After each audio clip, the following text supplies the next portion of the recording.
चल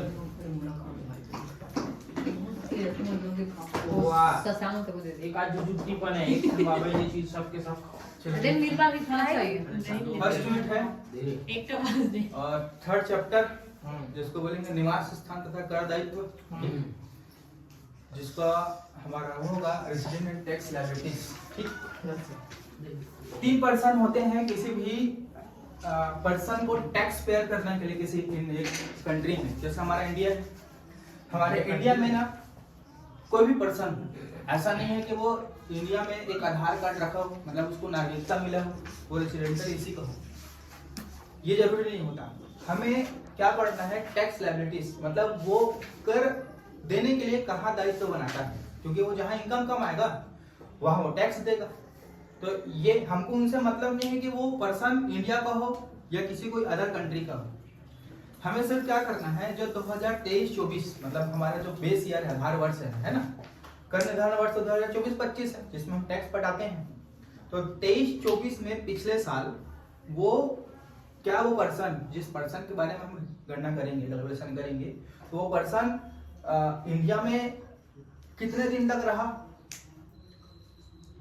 तो क्या वो इंडिया में एक भी दिन नहीं रहा, इंडिया में कुछ भी नहीं रहा होगा। इन चीजों के बारे में कैलकुलेशन करने के लिए हम लोग इस चैप्टर को देखेंगे। ठीक है, और यहाँ 3 पर्सन को मानेंगे हम लोग, 3 पर्सन को हम समझेंगे। एक निवासी जिसको रेसिडेंट बोलेंगे, निवासी भी 2 टाइप से होते हैं। एक होता है साधारण निवासी जिसको ऑर्डिनरी रेसिडेंट बोलते हैं, ठीक है, जिसको 2 कंडीशन फॉलो करना पड़ेगा। एक बेसिक कंडीशन जो आधारभूत शर्तें होंगे वो, और उसके साथ साथ में उसको अतिरिक्त शर्तें एडिशनल कंडीशन को भी उसको पूरा करना होगा। अब ये कंडीशन क्या है, वो लिखा हुआ मैं पढ़ूंगा। एक साधारण निवासी होगा, इसको दोनों शर्तें पूरी करना जरूरी होगा, तभी वो साधारण निवासी बन सकता है। साधारण निवासी मतलब इंडिया में वो रहता ही है करके।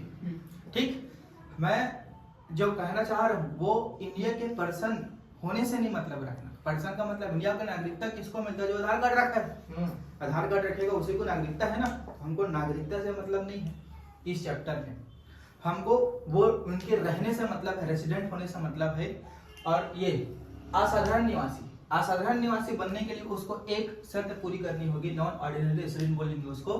बेसिक कंडीशन को अगर फॉलो करता है, बेसिक कंडीशन वो दिख रहे हैं ना, है ना, वो बेसिक कंडीशन को अगर फॉलो कर देता है किसी एक कंडीशन को, मतलब वो बन जाता है इसका नॉन ऑर्डिनरी रेसिडेंट, मतलब असाधारण निवासी। मतलब वो इंडिया का रहने वाला है कि नहीं, बट वो नॉन ऑर्डिनरी रेसिडेंट कहलाएगा।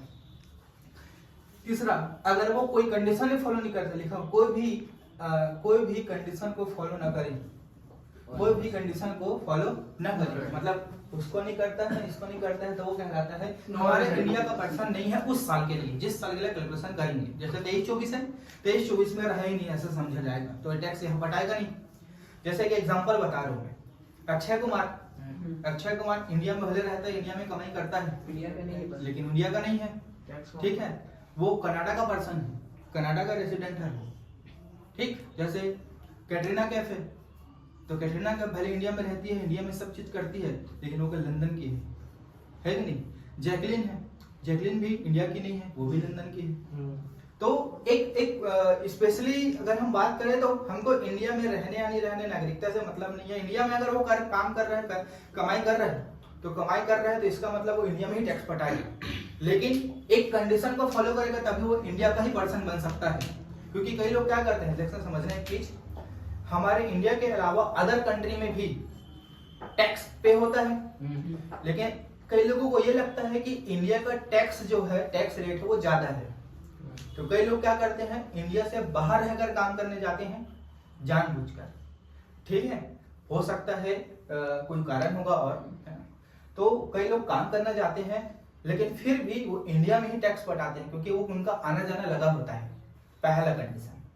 दूसरा कंडीशन, इंडिया के पर्सन होते हैं, वो कंप्लीटली पूरे साल वो अदर कंट्री में वो लोग अपना जीवन यापन करते हैं, है ना, उन लोग वही कमाई करते हैं, वही टैक्स पटाते हैं।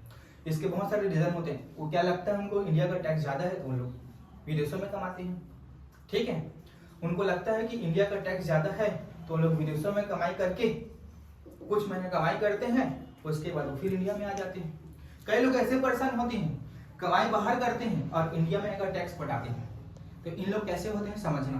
इसके आधार पर समझोगे। आप समझा रहा हूं मैं, समझना। ये आधारभूत शर्तें बेसिक कंडीशन क्या है, देखो इसमें सबसे पहले लिखो, देखो आधारभूत शर्तें बेसिक कंडीशन में क्या है। गत वर्ष में, हमेशा मैं गत वर्ष बोलूंगा, प्रीवियस ईयर मतलब मैं पिछले साल के बारे में बात कर रहा हूँ, 23-24 कई क्या लिखा हुआ हूँ मैं, देखो 23-24 लिखा हुआ। गत वर्ष में कम से कम 182 दिन भारत में रहा हो, लिखा हो minimum 182 day lived in India in previous year. पिछले साल वो 23-24 में 182 दिन रहना उसको जरूरी है। अब 182 दिन में ऐसा नहीं है कि वो उसको कंटिन्यू रहे, साल भर में 365 या 366 दिन होता है, कैसे भी मिला के वो टोटल 182 दिन रह लेता है, पहला काम, ठीक है। पिछले साल ना, बस पिछले साल के बारे में बात करो। अब अगर ये फॉलो नहीं करता है, वो बोलता है सामने वाला में 182 दिन नहीं रह पाऊंगा करके, ठीक है कोई बात नहीं, आप उस शर्त को कंप्लीट मत करो, कंडीशन को फॉलो मत करो। सेकंड कंडीशन और है, दोनों में से एक कंडीशन को फॉलो करना है तो वो बन जाएगा निवासी। बट अगर उसको ये दो कंडीशन को, सॉरी, अगर उसको साधारण निवासी बनना है, इंडिया में ही रहता हूँ ऐसा बोलेगा, तो इंडिया में रहने के लिए उसको एक कंडीशन को फॉलो कर दिया, हाँ ठीक है मैं 182 दिन रह लूंगा, लेकिन 182 दिन रहना वो कंपलसरी नहीं है। अगर उसको ऑर्डिनरी साधारण निवासी बनना है तो ठीक है, उसको क्या जरूरी है, एडिशनल। तो एडिशनल को हम बाद में समझेंगे, पहले बेसिक कंडीशन का सेकंड टॉपिक समझते हैं। सेकंड टॉपिक, कई लोग क्या करते हैं 182 दिन ही रहूंगा बोलते हैं, उसके लिए दूसरा कंडीशन, ठीक है मत रहो 182 दिन, लेकिन ऐसा तो रह सकते हो ना, कैसे, गत वर्ष के पूर्व की, ठीक, he has lived in India for a total of 365 दिन, मतलब गत वर्ष के पूर्व के 4 वर्षों में कुल मिलाकर 4 साल, गत वर्ष मतलब प्रीवियस ईयर है, उसके पहले ना, उसके पहले 23-24 का पहले क्या पड़ेगा, 22-23 के पहले 4 साल देखे जाएंगे, है ना, 22-23 हो गया या 21-22 हो गया, 20-21 हो गया, 19-20 हो गया, 4 साल हो गया ना। इन 4 साल में टोटल कुल मिलाकर लिखा ना, इसलिए टोटल 365 दिन भारत में रहना जरूरी है। अब कैसे भी रह सकता है वो, 4 सालों में कितना दिन होता है, 1440 लगभग होता है, 1460 ठीक है, 1460 समथिंग, 60-62-65 होता है। तो इन 4 सालों में 1400 दिनों में अगर वो 365 दिन रह लेता है, इंडिया में आना जाना लगा रहेगा उसका, ठीक है, वो चलो हाँ वो एक कंडीशन को फॉलो कर लिया, लेकिन उसके साथ में एक और कंडीशन है, उसके साथ में अगर 4 साल वाला वो अगर वो फॉलो करना चाहता है ना, तो 4 साल के स्पेशली एक डे है, किंतु गत वर्ष में मतलब प्रीवियस ईयर में 2023-24 में, पिछले साल ना, ये क्या लिखा हुआ, गत वर्ष के पूर्व के, पिछले साल को छोड़ो उसके 4 साल को गिनो, पिछले साल मतलब कौन सा साल, 23-24 को छोड़ो, उसके पहले 4 साल में होता है ना, उसके 4 साल में उसको 365 दिन रहना है, और साथ में प्रीवियस ईयर में, किंतु गत वर्ष में 23-24 में कम से कम 60 दिन भारत में रहना जरूरी है। हाँ पिछले साल जो 23-24 अभी बीत रहा है ना, बीत चुका है ना, उस बीत चुके हुए दिनों में सालों में 60 दिन रहना जरूरी है, समझ गए। ये बोलता है नहीं मैं सिर्फ 60 दिन रहूंगा, लेकिन 60 दिन रहने के बाद आप निवासी नहीं बन सकते, रेसिडेंट पर्सन नहीं बन सकते हो, आपको इसके लिए क्या करना पड़ेगा, पिछले जो 2023-24 बीता ना, उसके पहले 4 सालों में आपको 365 दिन रहना पड़ेगा। ये पिछले 4 साल बोलो वो समझ आ रहा है ना, 23-24 को छोड़कर पिछले 4 सालों में आपको 365 दिन रहना है, 1460 दिन में 365 दिन आपके इंडिया में रहना होना चाहिए। अब इंडिया में रहने का मतलब समझना, ऐसा नहीं है कि वो इंडिया के सारे स्टेट में से किसी एक स्टेट में रह सकता है, ठीक है। हमारे इनकम टैक्स में जम्मू एंड कश्मीर को छोड़कर सारे इंडिया के राज्य, मतलब जो राज्य होते हैं ना वो इंडिया के कहलाते हैं। तो जम्मू एंड कश्मीर हमारे इनकम टैक्स में तो अभी कैलकुलेशन नहीं हुआ है, तो उनके छोड़कर सारे राज्य में कहीं भी रह सकता है। और अब इस दिन को कैसे काउंट करेंगे ये समझ लो, इंडिया में आने के दिनों को भी गिना जाता है, जैसे कि आज 27 या 28 का दिन है, ठीक है, 28 तारीख को आया इंडिया में, अगर 1 घंटे भी रह लिया, राइट में 1 घंटे रह लिया, उस दिन को काउंट होगा। और जाने के दिनों में भी काउंट किया जाता है, जाने जैसे 28 को मान लो जाएगा, तो 28 को इंडिया में 1 घंटा समय बिताया, टाइम स्पेंड किया, तो उसको भी गिना जाएगा, 1 दिन माना जाएगा, ठीक है। चलो वो कंडीशन इस दोनों कंडीशन समझ में है ना। ये सिर्फ कौन सी ईयर के लिए, पिछले साल के लिए। पिछले साल अगर आप 182 दिन रहते हो, आप कंडीशन फॉलो कर लीजिए, कम से कम एक साल पूरी करना है, आपको कंप्लीट करना है, फॉलो करना है, ये क्लियर हो गया। वो बोलते हैं 182 दिन नहीं रहता पिछले साल, कोई बात नहीं, आप 60 दिन रहो पिछले साल, लेकिन 60 दिन रहने के अलावा आपको एक कंडीशन फॉलो करना है, उसके 4 साल में आपका रहना देखा जाएगा, आप पिछले 4 सालों में 365 दिन रहे हो या नहीं रहे हो। आप किसी भी साल एक कोई चलो फॉरेनर आया, फॉरेनर आया, फॉरेनर को पता चला कि इंडिया में, उनको लगता है, फॉरेनर को पता चलता है कि इंडिया में टैक्स का रेट कम है, ठीक है, वो पूरे साल पूरा बिता रहा है अपने कंट्री में, जिस जगह तो वो रहता है, उसको पता चला बस पिछले साल क्या आया, 60 दिन रह लिया, और 60 दिन रहने के बाद वो इनकम टैक्स को एक एप्लीकेशन वो प्रोवाइड करता है कि मैं 60 दिन रह लिया, मुझे रेसिडेंट पर्सन बना दो इंडिया का टैक्स पेयर करने के लिए। तो बोलता है नहीं, आपको 60 दिन के अलावा उधर देखो और लिखा है पिछले 4 सालों में, प्रीवियस ईयर के पिछले 4 सालों में आपको कम से कम कितना दिन रहना चाहिए था, 365 दिन, जो आपने नहीं था। हाँ, वो 23-24 को छोड़ने के छोड़ बाद के, 4 हाँ, साल पहले। की उसके साथ है। नहीं 23-24 को छोड़कर उसके 4 साल पहले, मतलब टोटल 5। हाँ 5 साल। तो भाई पिछले साल को क्यों नहीं काउंट कर रहे? पिछले साल आपको 60 दिन रहना जरूरी है, ठीक है। तो कई लोगों को बोला फॉरेनर पर्सन आया, पता चला पिछले 60 दिन रह लिया और बोल दिया, एप्लीकेशन दे दिया मुझे रेसिडेंट पर्सन बना दो, है कि नहीं। तो वो रेसिडेंट पर्सन बनने के लिए 60 दिन अगर रह रहा है वो, तो 60 दिन रहने के अलावा उसको 365 दिन भी रहना जरूरी है। ये बात समझ लो। अब मान लो कोई फॉरेनर आया, 60 दिन नहीं रहने वाला, अगर वो ऑप्शन यूज ना करके वो 182 दिन वाला ऑप्शन यूज कर लेता है, तो कम से कम 6 महीने बिताना है उसको, 6 महीने में 182 दिन हो जाएगा ना, ठीक। कहीं ना कहीं 31 का पड़ता है और कहीं कहीं 30 का पड़ता है, 182 दिन हो जाएगा। 6 महीने वो बिता लिया। अब जरूरी नहीं है वो कि कंटिन्यू बिताए, कैसे कुछ भी करके वो 365 दिनों में से वो 182 दिन रह लेगा। समझ गए इस चीज को? ये हो गया आधार कंडीशन, आधारभूत शर्त। उसके लिए 182 दिन मतलब कैसे भी हो, जनवरी मार्च 30 दिन रहता है, फरवरी में चले जाए, मार्च में आ गए, अप्रैल में चले जाए, ऐसा कुल मिला के टोटल जनवरी से अप्रैल से लेकर पूरे मार्च तक वो एक साल, क्योंकि फाइनेंशियल ईयर है ये, अप्रैल से मार्च तक वो कैसे भी रह ली, तो कम से कम उसको 182 दिन रहना है। ये बात समझ आ गया, ठीक। ये उसको बेसिक कंडीशन फॉलो करना है। दोनों में से एक कंडीशन अगर फॉलो करता है तो क्या बन गया, रेसिडेंट पर्सन। लेकिन अब रेसिडेंट की 2 कैटेगरी होती है, एक है साधारण निवासी जिसको कहेंगे ऑर्डिनरी रेसिडेंट, और एक है नॉन ऑर्डिनरी रेसिडेंट, इसको असाधारण निवासी कहेंगे। इसके लिए एक कंडीशन फॉलो कर दिया तो वो पर्सन कहलाएगा क्या, निवासी तो बन गया अगर वो कंडीशन फॉलो कर दिया। लेकिन इसके लिए 2 कंडीशन है, अगर ये बेसिक कंडीशन और एडिशनल कंडीशन दोनों को फॉलो करता है, ठीक है, तो बन जाएगा वो कहाँ का, इंडिया का ही पर्सन, ठीक है, इंडिया में ही रहता है ऐसा समझा जाता है। लेकिन अगर वो सिर्फ बेसिक कंडीशन को फॉलो करता है, जैसे फॉरेनर बोला मैं, फॉरेनर बोलता है नहीं पिछले साल मैं टैक्स नहीं बटाऊंगा, तो बोलेगा ठीक है आ जाओ 182 दिन रह लो, आप टैक्स पेयर यही बन जाओ, कमाई यही करेगा ना, वो इंडिया में रहेगा, तो ठीक है आप यही टैक्स पे करो। आपको पिछले साल के लिए हम आपको वो रेसिडेंट पर्सन यही का बना देते हैं, समझ है ना। रेसिडेंट मतलब हमको आधार कार्ड से मतलब नहीं है, उनके रहने से मतलब है, वो कहाँ रह रहा है, ठीक है। चलो अब एडिशनल कंडीशन को समझते हैं। अतिरिक्त शर्त से क्या होता है? अतिरिक्त शर्तों में देखो लिखा है पहला कंडीशन है गत वर्ष की पूर्व के, फिर लिखा हुआ है देखो, previous year of earlier year, ठीक है, गत वर्ष के पूर्व के, previous year of earlier year, पिछले साल के पहले 10 सालों में, एडिशनल कंडीशन ये है, पिछले 10 वर्षों में 2 वर्ष भारत में रहा हो, 2 वर्ष, एक याद रखना, 10 साल लिखा हूं यहाँ, 10 वर्ष लिखा हूं, 10 वर्षों में। अब इसमें गत वर्ष के मतलब 23-24 के पहले के बारे में बात हो रहा है ना, 23-24 के पहले, 23-24 के पहले आपको किसी भी 10 सालों में कम से कम 2 साल कंटिन्यू रहना है, कंटिन्यू। 2 वर्ष लिखा, डेली लिखा हूं ना मैं, डे लिखेंगे मतलब अलग कर सकते है कि नहीं, अगर 2 ईयर लिखा हुआ मतलब उसको कंटिन्यू 2 साल रहना है, ये बात समझ गए, ये एडिशनल कंडीशन है।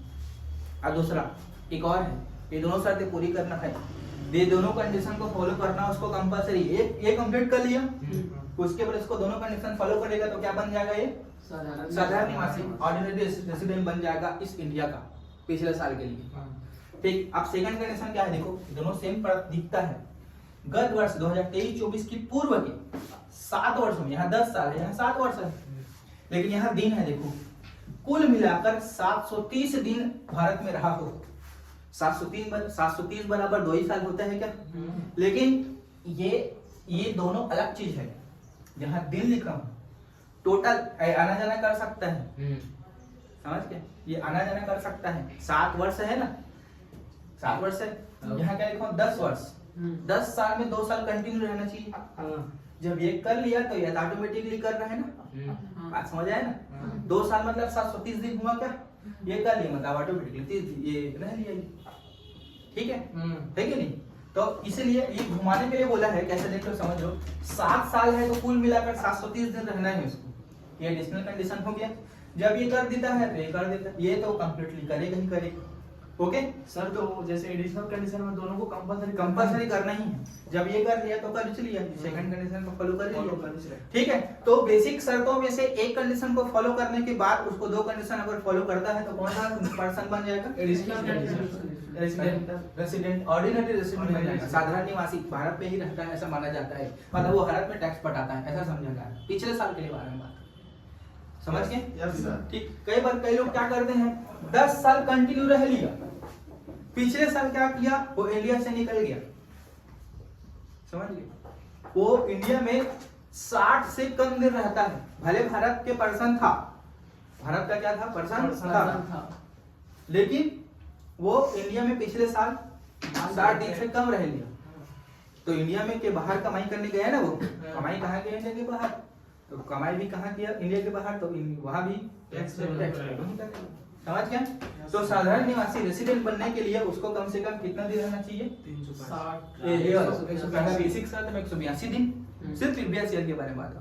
अगर वो पूरी नहीं करता है तो 60 दिन रहो पिछले साल, लेकिन उसके पिछले के 4 सालों में कम से कम कितना साल कहें, कितना 365 दिन, 4 साल, ये समझ गए। Yes sir. ठीक, हमें बोला 60 दिन से अगर कम रहता है उस पर्सन को क्या बोलेंगे, नॉन रेसिडेंट पर्सन, अनिवासी कहलाएगा वो सीधा, ठीक है। 60 दिन ही रहना है वो इंडिया में, तो कौन सा रेसिडेंट, नॉन रेसिडेंट, भले वो भारत का पर्सन हो, इंडिया में नागरिकता प्राप्त किया हो, ठीक है। अब ये तो सर जैसे मतलब पिछले ईयर में 60 दिन से ज्यादा दिन रह लिया, हाँ, तो ऑर्डिनरी के अंदर आ जाएगा मतलब। नहीं, ऑर्डिनरी के अंदर आने के लिए उसको 365 दिन में फॉलो करना ही है। अच्छा, हाँ, 182 दिन रहता है ना, हाँ। एक खत्म, कम से कम 182 दिन रह लिया ना, बेसिक कंडीशन को फॉलो कर लिया। लेकिन अगर उसको बोलता है कि 60 दिन रहना है, तो 60 दिन रहने के बाद आपको ये कंडीशन को फॉलो करना जरूरी है। कई लोग ऑप्शन यूज करते हैं, नहीं हम 60 दिन वाला रहेंगे, ठीक है, 60 दिन वाला रहोगे, अच्छी बात है। आपको 4 सालों में कम से कम 365 दिन यहाँ बिताना होगा, कैसे भी कर 365 दिन, ठीक है। लेकिन अगर कई लोग 60 दिन नहीं अपनाते तो 182 दिन रह लो, कोई दिक्कत नहीं। आप 6 महीने यहीं बिता लो, आप रेसिडेंट कहला लोगे पिछले साल के लिए बस ना। आप क्या आगे आने वाले सालों में आप रेसिडेंट हो गए या नहीं होगे हमको पता नहीं, पिछले साल आप क्या थे हमको पता नहीं। आप इंडिया में अगर आपको रेसिडेंट पर्सन बनना है, निवासी व्यक्ति बनना है, टैक्स पेयर करने के लिए, आधार कार्ड के लिए नहीं, ठीक है। टैक्स पेयर करने के लिए अगर आपको टैक्स यही देना है, क्योंकि यहाँ अपनी इनकम कमा रहे हैं, इनकम भी यही होना चाहिए ना। कई लोग क्या करते हैं, वो अदर कंट्री में कमा रहे हैं और यहाँ रह रहे हैं, है कि नहीं। तो यहाँ रह रहा है, इसका मतलब वो टैक्स भी यही पे करेगा, क्योंकि इंडिया में रहा है वो, समझ गए बात को। अगर कोई भी पर्सन इंडिया में भी रहते हैं और कई लोग बाहर कमा रहे हैं, जैसे कई लोग देखो कॉन्ट्रैक्ट के बस में कमाते हैं, बिजनेस बाहर लगा दिए, समझ गए, और कहाँ रह रहे हैं, इंडिया में। रहना इंडिया में हो रहा है, कमाई कहीं भी हो पूरे ऑल ओवर कंट्री में, टैक्स कहाँ पे करेगा, इंडिया में। ऐसा नहीं है वहाँ की गवर्नमेंट नहीं बोल सकती है इनकम हमारे यहाँ, आप रह रहे हो यहाँ, टैक्स यहाँ पटाओगे ना, आज जहाँ रहना होता है वहीं टैक्स पे होता है, समझ गए। कहीं का भी क्या हो, इनकम हो, समझ गए, ठीक। कई लोग क्या होते हैं, कंट्रोल यहीं से करते हैं इंडिया से, कंट्रोल यहीं से करते हैं इंडिया से, लेकिन बिजनेस कहाँ है, बाहर। तो बाहर से बिजनेस कहाँ है, इनसे मतलब नहीं है, हमको इंडिया में पर्सन रह रहा है या नहीं रह रहा है उससे मतलब है, समझ गए, ठीक है। चलो, तो ये कंडीशन समझ आया, ठीक है। मैं ये क्वेश्चन में नहीं आएगा, ये सिर्फ हम आपको समझा रहा हूँ कि कौन पर्सन रेसिडेंट है, कौन पर्सन नॉन रेसिडेंट है, कौन पर्सन क्या बोलते हैं नॉन ऑर्डिनरी रेसिडेंट है, हम इसको भी समझा बस रहे हैं। आपकी क्वेश्चन में सीधा अमाउंट बोलेगा, ठीक है। अगर मैं आपको निकाल के दिखाऊं, बनाएंगे कैसे, हम क्वेश्चन करेंगे, एग्जांपल नंबर 9 निकालो।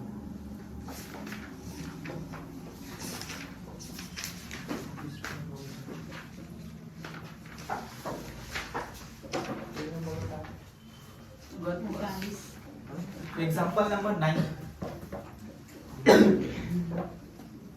48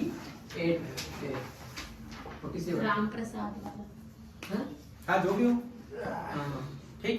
कहाँ से राम प्रसाद? ये आपको क्वेश्चन ऐसे बोलेगा, कहाँ कमाई किया, है ना, यस सर। कहाँ कमाई किया, जो बोला रहेगा क्वेश्चन में, तो कमाई करने वाला पर्सन टैक्स पे कहाँ पे करेगा, इनको हमको बताना है।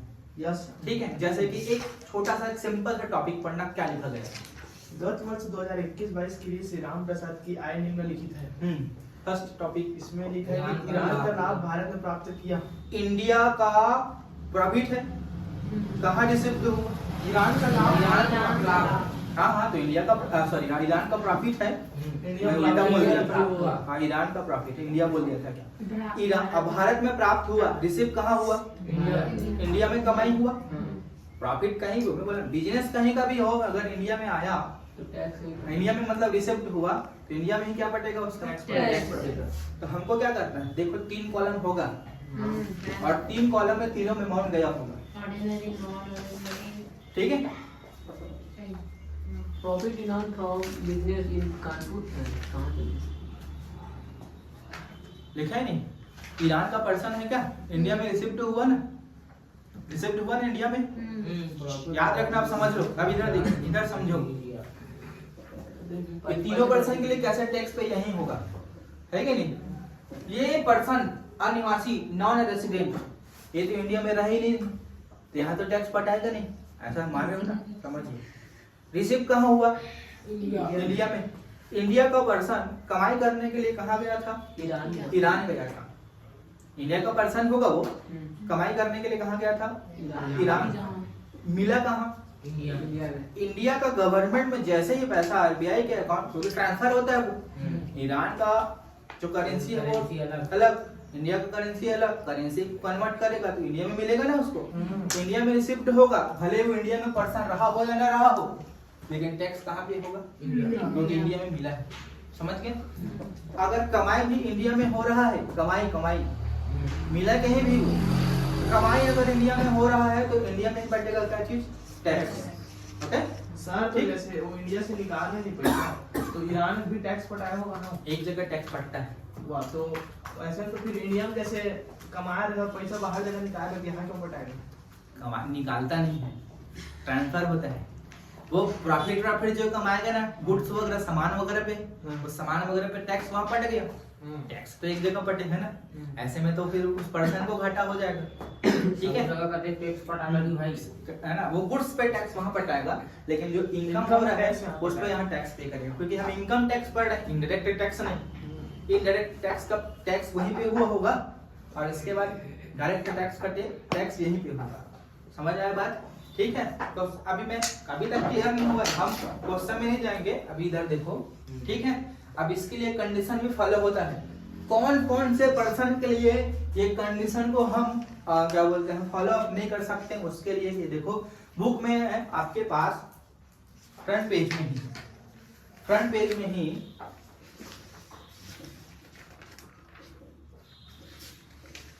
फ्रंट पेज के बाद वाले पेज में ये लिखा होगा, एक व्यक्ति करके लिखा होगा, इंडिविजुअल लिखा है, जो बुक में जो लिखा था उसी को लिखा हूं मैं देख के, ठीक है। देखो लिखा है आधारभूत शर्तें, बेसिक कंडीशन करके लिखा हुआ है। बेसिक कंडीशन में ये तो जो टॉपिक था ना उसी को लिख दिया हूं, मिला कि नहीं मिला, यस सर। फर्स्ट पेज के दूसरे पेज में होगा, ठीक है, ठीक। तो 2 कंडीशन को मैं फॉलो कर दिया हूं, लेकिन स्पष्टीकरण समझ लो, इसको समझना बहुत जरूरी है। स्पष्टीकरण क्या है, किन चीजों को हम अपवाद मानेंगे जो फॉलो अप नहीं कर सकता, किनके लिए ये अपवाद है, उसके लिए कोई लागू नहीं होता है, समझना। ये लिख पढ़ रहा हूं मैं, एक यहाँ लिखा, निम्न दशाओं में निवासी बनने के लिए पहली आधार शर्त पूरी करना आवश्यक है, वो तो कंप्लीट हो गया, क्योंकि शर्त ब का कोई महत्व नहीं रह जाता। अब इसके लिए कौन कौन ये देखते रहना, एक व्यक्ति जो भारत का नागरिक है, यदि गत वर्ष में भारतीय समुद्री जहाज के बेड़े, मतलब भारत एक जो जहाजरानी होता है ना, लोग काम करने जाते हैं ना, उसके लिए के सदस्य है, वो अगर वो मेंबर है और वो जाता है विदेश, 6-6 महीने के लिए जाते हैं, कई लोग 6-6 महीने के लिए काम करने के लिए उन लोग सिर्फ जहाज में ही रहते हैं, ठीक है। तो वो जहाज में जाते हैं तो वह रोजगार के लिए विदेश जाता है, ठीक है, मतलब इंडिया का पर्सन इंडिया में वो उसका नौकरी है, लेकिन इंडिया के जो गवर्नमेंट है वो फॉरेन कंट्री में भेजती है ना, काम किसका कर रहे हैं? इंडिया का। ऑटोमेटिकली इंडिया का रेजिडेंट कहलाएगा ना, जो इंडिया का काम कर रहे हैं वो, समझ गए? तो उसके लिए ये कैलकुलेशन करने का जरूरत नहीं है, वो पर्सन साधारण निवासी ही कहलाएगा। उसको बता रहे अपवाद किसके लिए फॉलो नहीं होगा, कंडीशन को देखेंगे नहीं, वो इंडिया का ही पर्सन माना जाएगा। ठीक, चलो सेकंड है, एक व्यक्ति जो भारत का नागरिक है, मतलब उसको आधार कार्ड रखा गया है, नागरिकता मिला हुआ है, अथवा भारतीय मूल का व्यक्ति है और वह भारत के बाहर रह रहा है, इंडिया के बाहर रह रहा है, जो गत वर्ष में भारत में भ्रमण पर जाता है, घूमने के लिए जा रहा है, ठीक है, तो उसे कम से कम 120 दिन भारत में रहना आवश्यक है। यदि उसकी कुल आय विदेशी स्रोतों के आय को छोड़कर, मतलब इंडिया में रहना चाहिए, इंडिया में अगर वो 15 लाख से अधिक हो, इंडिया में अगर कोई व्यक्ति 15 लाख रुपए कमाता है, इसके लिए छूट दिया गया है, वो घूमने जा सकता है। उसको कम से कम कितना दिन रहना है? 120 दिन। हाँ, 120 दिन रहना है। और यदि उसकी कुल आय 15 लाख से अधिक नहीं है तो उसे 60 दिन के बजाय 182 दिन भारत में रहना आवश्यक है। मतलब ये वाला कंडीशन को फॉलो करेगा, ठीक है। 15 लाख से मान लो बात कम है, कई लोग क्या करते हैं बाहर जाते हैं ना, तो इंडिया में अगर उसको रेसिडेंट पर्सन बनना है, इंडिया में ही टैक्स पटाना है, तो कितना दिन रहना पड़ेगा उसको? 182 दिन, ठीक है। इसके बाद अपवाद का को देखो नीचे में समझ लो,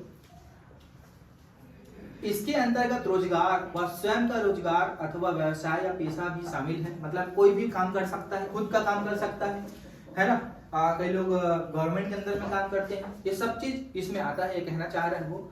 और वो भारत का निवासी होगा, अगर वो भारत का निवासी है उसी के लिए लागू हो रहा है ना वो, ठीक।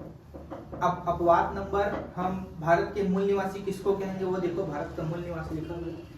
भारतीय मूल का नागरिक वह होता है जिसके माता पिता अथवा दादा दादी अविभाजित भारत में जन्मे हो, मतलब इंडिया में ही उसका उदय हुआ हो, जन्म हुआ मतलब, हाँ। और जिस इसके अतिरिक्त भारत भारत में भ्रमण पर आने से आशय भारत में किसी भी कार्य से आने से है, चाहे वह व्यापार के लिए हो अथवा व्यक्तिगत कार्य के लिए अथवा रिश्तेदार से मिलने से आया हो। भारत में आने का मतलब किसी भी कारण से हो सकता है, जरूरी नहीं वो कमाई करने के लिए आया हो, ठीक है। अगर वो इंडिया में रहता है किसी भी कारण से, घूमने आया हो, रिश्तेदार के घर रह रहा हो, कुछ भी इंडिया में आया है, मतलब वो इंडिया का पर्सन उस साल के लिए कहलाएगा। भारत में आने का मतलब वही होता है, भारत में आने का मतलब कमाई के जरिए से नहीं आएगा, घूमने के लिए आ सकता है, अपने रिश्तेदार से मिलने के लिए आ सकता है ना, या वो कमाई के लिए भी आ सकता है, कोई बात नहीं। तो इंडिया में आने का मतलब यही होता है, इंडिया में आना मतलब सिर्फ कमाई के उद्देश्य से नहीं, इंडिया में घूमने के लिए भी आ सकता है, रिश्तेदारों के रहने आ सकता है, कुछ भी आ सकता है। तो वह 182 दिन को फॉलो अप कर सकता है, वो समझ लेना, ठीक है। चलो यस सर। अब है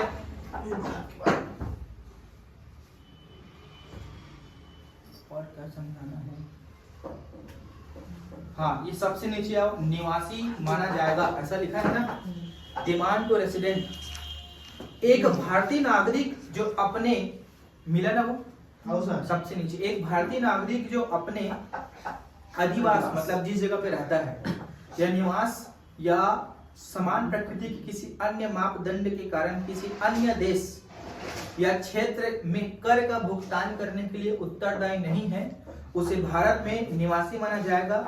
और आवासीय स्थिति की शर्त केवल तभी लागू होगी जब कुल आय विदेशी स्रोतों के छोड़कर गत वर्ष में 15 लाख से अधिक हो। मतलब ये ऊपर वाला जो चीज पढ़े हैं ना, जो व्यक्ति हम रेसिडेंट पर्सन किसको मानेंगे, निवासी व्यक्ति किसको मानेंगे, जो इंडिया में 15 लाख रुपए कमा रहा होगा, 15 लाख से या 15 लाख से ज्यादा है ना, अगर वो कमा रहा होगा और इंडिया के अगर बाहर रहता है, तब वही पर्सन क्या कहलाएगा, वही पर्सन क्या कहलाएगा, रेसिडेंट कहलाएगा, साधारण निवासी कहलाएगा। क्योंकि इंडिया में इनकम कमाया है नहीं, तो इंडिया का गवर्नमेंट छोड़ेगा थोड़ी, टैक्स ही बटाओ। तो भारतीय मूल के नागरिक किसको बोलेंगे, मतलब रेसिडेंट किसको बोलेंगे, जो 15 लाख यही कमाया हो, विदेशी मुद्रा को छोड़कर इंडिया में कमाया है, तो इंडिया में ही टैक्स पटाएगा, अच्छा, तभी वो रेसिडेंट कहलाएगा वो, ठीक है। और मान लो 15 लाख नहीं कमाया तो उसको एक कंडीशन लिखा जाएगा, ठीक है। चलो अब उसके बाद उसके दूसरे पेज में देखो, अतिरिक्त कंडीशन करके लिखा होगा।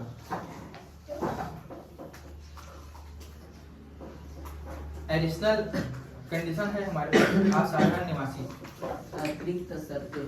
ठीक है। एक व्यक्ति को साधारण निवासी करना